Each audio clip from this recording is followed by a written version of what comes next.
Guys, ganda ng view. Dito tayo sa beachfront. Punta tayo dito sa Cafe del Sol. Sa beachfront lang ito. Let's go, let's go, let's go. Bago tayo umorder, fun fact muna. Alam nyo ba, itong Cafe del Sol sa likod ko ay nag-open noong 2003. Dito lang yan sa beachfront. Ganda ng view, di ba? And ito ang first full service coffee shop dito sa isla. And ginagawa lahat nila ang cakes, pastries, and bread nila in-house daily.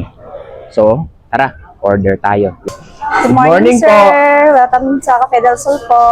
Pa-order ng ice latte, medium, Yes, sir. and cinnamon bun. Dito ako sa area side. Okay, sir. I repeat your order, sir. Ice latte medium and 1 cinnamon roll.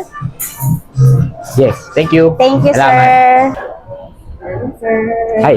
Wow. Ice latte. Thank you. My favorite. Best timpla sa island. Cinnamon, sir. Thank you. Yeah. Freshly baked cinnamon. Thank you. Salamat. Sarap. Refreshing. Nakakagising. So guys, kainin ko muna to dito sa beachfront and sana magpunta rin dito kayo sa Cafe del Sol. Okay? See you. Meron din silang fully air-conditioned second floor. So pag meron kayong big groups, pwede nyo dalhin dito ang inyong tropa o family. Yan. Overlooking to sa beachfront. Maaga tayong nagpunta ngayon.